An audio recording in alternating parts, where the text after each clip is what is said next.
Apple Music lossless, spatial audio, Dolby Atmos, all these fancy terms have been floating around Twitter and social media for quite a while now, and there is so much confusion around them. Like, how do you avail the student plan for 49 rupees? Does it work with an Android phone? If yes, then which Android phone? Do you need extra earphones for it, or your existing earphones would work? How do you experience lossless audio? How do you experience spatial audio? And does it really make a difference? Well, guess what? All these questions will be answered in today's video. So make sure you watch till the very end. My name is Kirat. Welcome back to yet another video. Let's get started. First things first, how do you get the student plan? It's actually pretty simple. All you need to do is create an account on Unidays. When you actually go to the option to avail Apple Music for students, it will take you to Unidays. You need to create an account over there. It is basically Apple's way of verifying your college student status and also your university course, everything. So once you go there, you will be asked to fill in some information, basic personal information, and then your degree, your college information. And then you also may be asked to log in using your college email ID or open your college portal, which happened for me. So yeah, it's actually a pretty fast and simple procedure, as I said, and immediately you would get access to the 49 rupees student plan. Now the bonus over here, which is unlikely coming from Apple, but you get something for free, which is Apple TV Plus. Now both these services total to around 200 rupees per month, and as a student you get them for just 49 rupees now, which is absolutely crazy considering the fact that lossless and spatial audio is included in this plan, which makes it even crazier. Now moving on to the technical side of it, don't worry, I'm not going to bore you with technical jargon. I am not really an audiophile, so I can't even if I wanted to. But yeah, spatial audio and lossless are two very different, completely different topics. So I'm going to try to explain them to you individually in as simple language, as simple terms as possible. So yeah, bear with me and let's start with spatial audio. Now traditionally, when you use any earphones or headphones, they have two channels.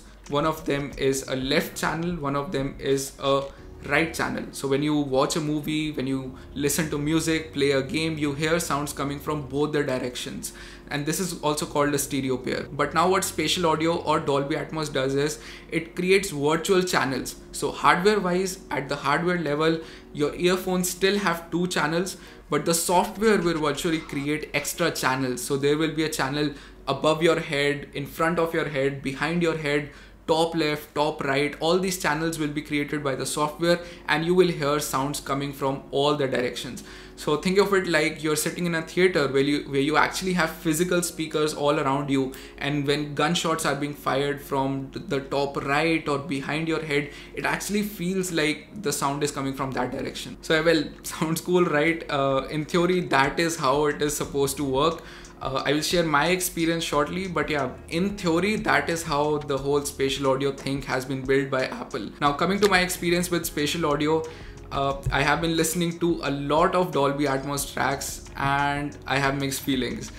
The thing is, it's actually the studio's job to remaster all those dual channel and left right stereo channel music to spatial audio or Dolby Atmos, and because of this, not every song sounds amazing with this effect. I tried listening to songs in Spotify and then Apple Music, switching between them, pausing, playing on one place and continuing on the other to see if I can really tell the difference. And the truth is, I could, but only for certain tracks. And in those other tracks, I couldn't really tell if it was playing in spatial audio or just normal music playing in Spotify.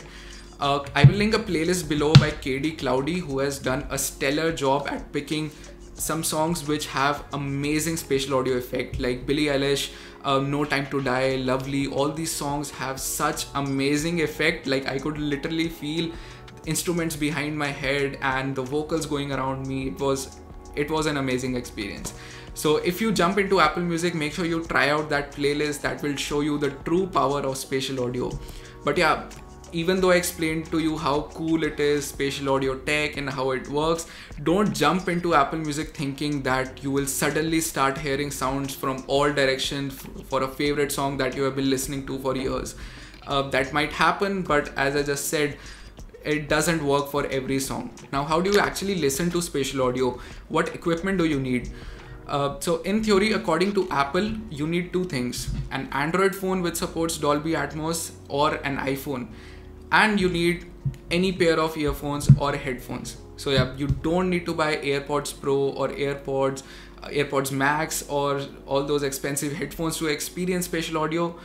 But yeah, I mean, I tried it with my Bose headphones and these cheap and not so great Apple earphones.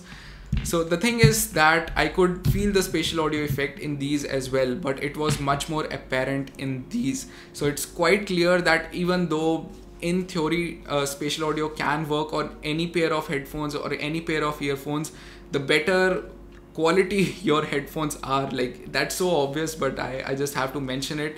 The better quality, the more expensive your headphones are, the better the effect will be. To be honest, I was more excited for spatial audio than lossless audio, but after hearing the difference, after using it for around a week, I must say that lossless audio is actually the real star of the show here.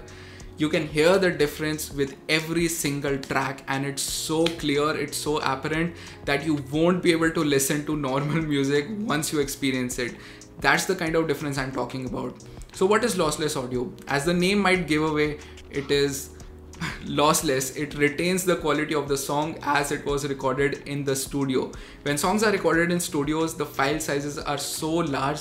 There are so many things involved, so many tracks, so many instruments, so naturally the file sizes are very large, but they can't be shipped to the consumer as it is. So traditionally everyone has been compressing them. A file size would be around 5-6 MB after it's compressed.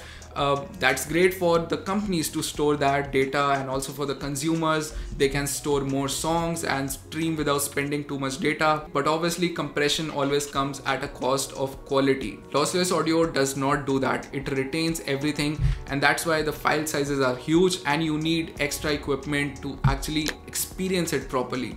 Now what would that equipment be? You need actually two things. One of them is a DAC, which is a digital to analog converter, and the second thing is IEMs, in-ear monitor earphones. So you don't need to know what this means and how it works, but yeah, you need these things if you properly need to experience lossless audio, and you can't do that via just your normal Bluetooth headphones, no matter if they are from Apple AirPods Max, which cost 60,000 rupees by the way, or they are from Bose, something like this, which cost I think 20,000 rupees now. So yeah, you need wired earphones and a DAC to actually use this feature. When you play it on your Bluetooth earphones, it will show lossless and lossless playing, but you won't actually hear all those instruments, all those great things about lossless audio that I mentioned. Lossless audio equipment can go as expensive as you want it to be, but at the very base level, if I talk about what you need at the bare minimum, you would need to spend around 5,500 rupees. These earphones and this DAC comes in some sort of a combo, which I bought from Headphone Zone, which is a website that sells best genuine audiophile products in India. This is not a sponsored video, I just really like what they do, so I will highly recommend you to go check out their website in case you need to buy these things. They also have something called Headphone Gurus, which will help you, talk to you and help you find the perfect pair according to your needs. So if you like bass heavy earphones or you like vocal centric earphones, they would actually recommend you which earphones you should go for and which DAC should you go for. Okay, all of this is fine, but now let's talk about my lossless experience a bit more in detail. So I've been hearing it for years that audiophiles say that once you hear lossless music, you will notice things in your favorite music that you have never heard before. I was really suspicious about that claim, and I did not think that could happen, because when I listen to music at 60%, 70% volume, I mean, I'm hearing everything, I'm hearing all the instruments. But the second I tried lossless audio, the first song that I listened to, I just started hearing more instruments. I just had this wide sound stage that I could feel, and it's not just me who noticed it. I got my mom to try it, I got my brother to try it, and they could feel the difference as well. They said that music just sounded very clear and crisp compared to their Bluetooth earphones. Lastly, talking about how you can use this equipment to actually hear lossless tracks.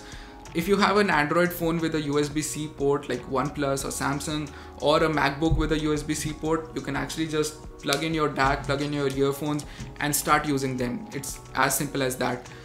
However, if you're using an iPhone, and this is very ironic, you would need to buy an extra adapter I will link all of that down below, so you don't need to worry about that. But yeah, you would need to spend extra money on another dongle or adapter if you want to use lossless with your iPhone. So yeah, that was everything you needed to hear about Apple Music lossless, spatial audio, and all these fancy things. I hope that my explanation made it simpler for you to understand how these things work, and if you're interested in spatial audio or lossless audio, what kind of products do you need. I hope all of that is clear to you. If not, you can leave a comment down below and I will definitely reply to your query. If you want to buy these earphones, or if you want recommendations, I would highly recommend you to just go to Headphone Zone and contact their gurus, browse their catalog. I'm sure that you will find the perfect pair for yourself. Thank you so much for watching. I will see you in my next one.